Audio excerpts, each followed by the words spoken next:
Sinalização e transdução muitas vezes são usados como sinônimos, porém não são, na verdade. Sinalizar é dizer para a célula fazer alguma coisa, utilizando um mediador químico que se liga a um receptor. Transdução é traduzir esse sinal. Alguns mecanismos, uma série de mecanismos, que cheguem a uma resposta. Então, sobre transdução. Suas características. Ela tem que ser específica. Uma molécula sinalizadora deve se ligar a um receptor específico. Modularidade. A gente tem vários tipos de proteínas adaptadoras que atuam em várias vias, mas uma sequência correta dessas adaptadoras devem ser ativadas para que a resposta que a gente quer aconteça. Então, isso é a modularidade. Adaptadoras diferentes que atuam em vias diferentes e elas estão ali para serem escolhidas. Integração. Mais do que um sinal pode ser dado à célula. E eles podem ser os mesmos, para ter o mesmo efeito, digamos, atuando em sinergismo, ou antagonistas, opostos, e quando forem, o mais forte ganha. Amplificação, um exemplo dos segundos mensageiros, em que outras moléculas são requeridas para que a resposta seja efetiva e forte. E adaptação e dessensibilização, que acontecem quando o receptor se torna irresponsivo por causa do tempo refratário. A transdução pode ter um efeito rápido ou lento quando precisa fazer transcrição. Sobre os tipos de receptores, a gente tem canal iônico, associado à proteína G, enzimático, que pode ser tirosina cinase ou guanilociclase, que resulta na ativação do GMP cíclico, adesão, ligam a moléculas externas, e nuclear. Esses a gente não vai falar aqui. Então, canal iônico. Eles são de dois tipos, dois exemplos, ligante dependente e voltagem dependente. O ligante dependente, um exemplo dele, é o receptor nicotínico de acetilcolina. Então, é uma proteína transmembrana com 5 subunidades em que a acetilcolina se liga e quando ela se liga, esse canal se abre para entrarem cátions. Um exemplo da característica da transdução que pode acontecer nesse canal é a dessensibilização, que nem a gente falou. Quando a acetilcolina ainda está ligada, ele se fecha, porque ela tem o seu próprio tempo de ação. Aí ela solta e quando der o tempo ali para ela se recuperar, a outra acetilcolina liga e ele abre novamente. Canal iônico, voltagem dependente. Depende do gradiente de cargas dessa membrana. Então, um exemplo é o canal de sódio, formado por 4 domínios, também chamado serpenteante e alfa-hélice. Normalmente, dentro da célula, a carga é negativa e o canal está fechado, porque ele mesmo é positivo. Ocorre a mudança no gradiente de cargas, em que as cargas se invertem e a própria carga puxa esse canal. Por quê? Inverteu a carga dentro da célula, virou positiva, e positivo com positivo repulsa. Então, empurra para cima e esse canal se abre, puxando para fora, né? Só que não entra todo mundo, porque tem um filtro de seletividade por tamanho e pela carga, de forma que somente o sódio entra nesse canal. Agora, associado à proteína G. Há dois tipos de proteína G, trimérica e monomérica. Sobre a trimérica, chamada serpenteante heptahelicoidal, heterodimérica, 7 hélice transmembrana e desloca-se. Resumindo, ela fica na membrana, parece uma serpente, porque ela é assim, e tem 7 hélices fazendo isso na membrana. Depois tem que ver uma fotinha. Há 3 subunidades nela, alfa, beta e gama. Aqui eu coloquei um selo de membrana plasmática, porque a alfa e a gama prendem a proteína à membrana. Porém, a alfa é a principal aqui. É nela em que o GDP se liga e passa a ser GTP. Quando isso acontece, a alfa e o GTP se desprendem rumo aos seus alvos. Um alvo pode ser a fosfolipase C beta, para ela cumprir o seu papel. Mas não é todo tipo de subunidade alfa que faz isso. A gente tem 3 tipos de subunidades alfas. Alfa S, em que provoca estímulos, um exemplo na adenilase ciclase. Alfa I, inibitória. E alfa Q, que provoca um estímulo específico na fosfolipase C beta.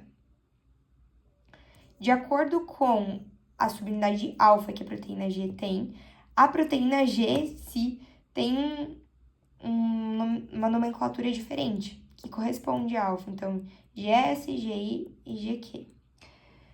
A diferença entre a fosfolipase C beta e a gama, não em função, a função é a mesma, só que a isoforma é diferente, porque a fosfolipase C gama tem outro ativador, e a gente vai ver isso aqui.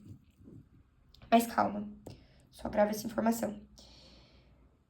Outro tipo de proteína G monomérica, e um exemplo é a RAS, que a gente já vai ver aqui. Então, tá. Terminamos proteína G. Agora a gente vai para os receptores enzimáticos. Exemplos: serina, treonina sinase, tirosina sinase, guanilil ciclase e ligados à tirosina sinase. A diferença entre tirosina, serina, treonina é o aminoácido em que ocorre a ligação. Então, vamos deixar para depois. Focar em tirosina sinase. Ela fosforila outras e autofosforila também. Um exemplo é o Gextet. E a principal dessa aula que tem que saber é o receptor de insulina, que é uma tirosina sinase. E ele vai ativar essas outras vias. Eu coloquei aqui porque está tudo relacionado. Então, vamos para o receptor de insulina, que tudo vai fazer sentido. Esse aqui é o receptor de insulina que eu desenhei, mas é melhor achar uma foto por aí de livro. Ele é formado por 2 subunidades alfa e 2 subunidades beta. Então, 2 heterodímeros. Na alfa é em que a insulina vai se ligar, e na beta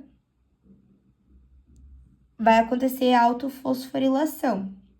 É a beta que é transmembrana. Essa autofosforilação acontece na tirosina da beta, tá? Quando é fosforilada, o IRS, substrato de receptor de insulina, se liga e é fosforilado. A partir do IRS, outros ligantes vão conduzir a via dessa insulina, tá?